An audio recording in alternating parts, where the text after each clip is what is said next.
Hey YouTube, my name's Clunks and welcome to my first FC24 Career Mode series.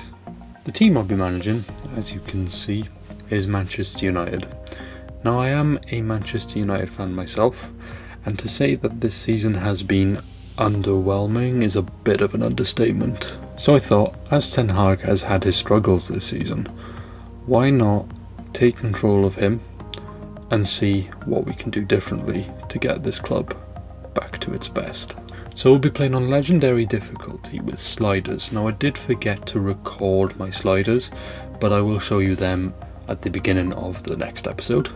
So for the tactical vision, I am going to keep it similar to Ten Hag's vision IRL because he does enjoy playing out from the back with the press. So I'm going to leave it on the Gegen press, and then we're going to try and build from the back. So what do those pesky Glazers want from us this season? Well, they do want us to focus heavily on youth development. That's something that United as a club have always done, so we will definitely continue with that. They want 10 matches undefeated at home, which I think is definitely doable for us this season. They also want us to sign 3 of the best players in the world, so that's 82 plus overall, which we will definitely do. That is something that we will take off almost straight away. Now financially they're not really bothered about. They do want us to sign 3 crucial players and make a profit of 106 million. Now we do have a few players up for sale for sure, and we might do that, but like I said, they're not really bothered with it, so if we don't, it's not a big deal.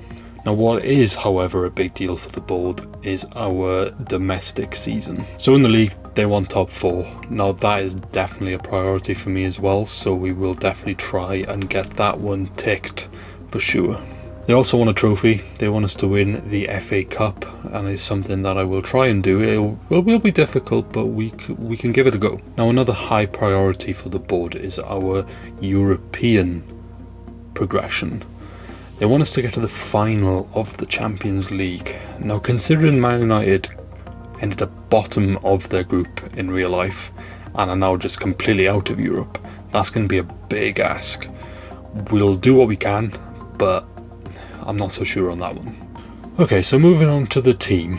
So the formation we're going to go with is the 4-3-3 holding, with Casemiro as the defensive pivot, Bruno Fernandes playing a bit more of an attackive role, with Mason Mount playing the box-to-box behind.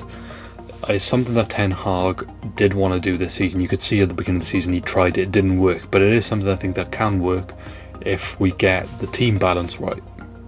Then the back 5 is going to be Onana, Shaw, Martinez, Maguire, Dalot. Now you might be thinking, why Maguire over Varane, and I will get to that in a minute.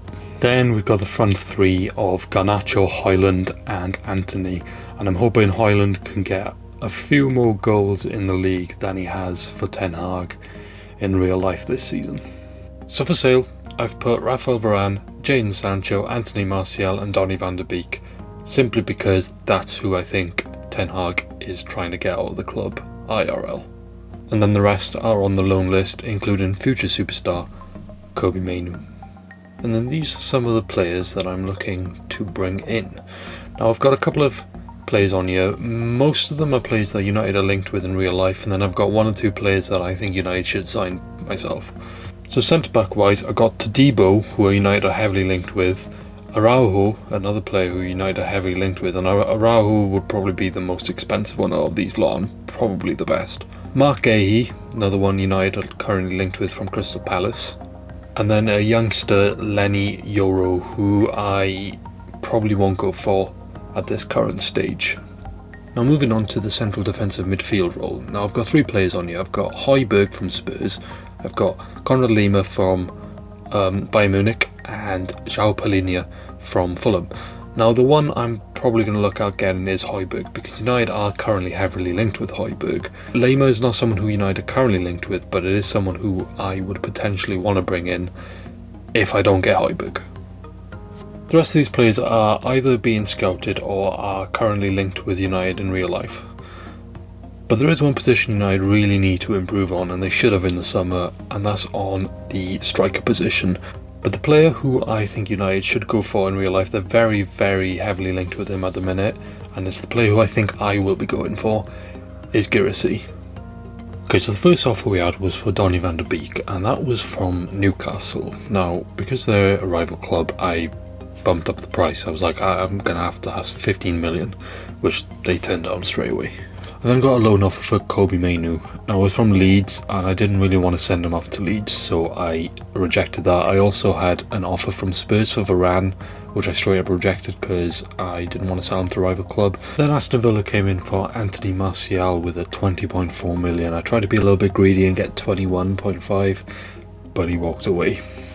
Then I had a loan offer for Kobbie Mainoo from Norwich. This time I was happy to send him off to Norwich, so I accepted a 2-year loan deal for him to go. I then got an offer for Jadon Sancho from Leipzig. So eventually we settled on a 48.5 million deal to send him to Leipzig. I also then accepted a loan deal for Diallo from Nottingham Forest. There was confirmation of Kobbie Mainoo going to Norwich. We're going to go into the European Shield, get a bit more extra cash hopefully. And then there was confirmation of Jadon Sancho leaving us for 48.5 million off to Leipzig. So then I was looking at who do I replace Jadon Sancho with. I was looking at Gnabry. Now he is someone United have been linked with. Apparently he's fallen out with Thomas Tuchel at Bayern Munich. But then I was having a look who United were linked with, and I seen that we were linked with Takefusa Kubo from Real Sociedad. So I thought Kubo might be someone who is better fitted for to play as a backup to Anthony and rotate with him rather than getting Gnabry. I then made a mistake with the negotiations. I thought I put 42 but I put 32, so he laughed me out of there, but I will go back in for him. So then we had the confirmation of Amad Diallo going to Nottingham Forest on loan. Then I had an offer for Donny van der Beek for 9.3 million from PSV. It's a bit less than I wanted, but I was thinking, you know what, he's had a torrid time at United, go back to his home country, I'll let him go. So I accepted that straight up, and hopefully Donny van der Beek is on his way back to the Eredivisie. So that's where we will leave this episode, guys. I hope you've enjoyed. In the next one, we will play the pre-season tournament, have some more outgoings, and hopefully some incomings. If you guys have enjoyed, please leave a like, and if you want to see more from my channel, please subscribe. I will try and get these episodes out every other day. So I hope you've enjoyed, and I will see you guys in the next one. Take care.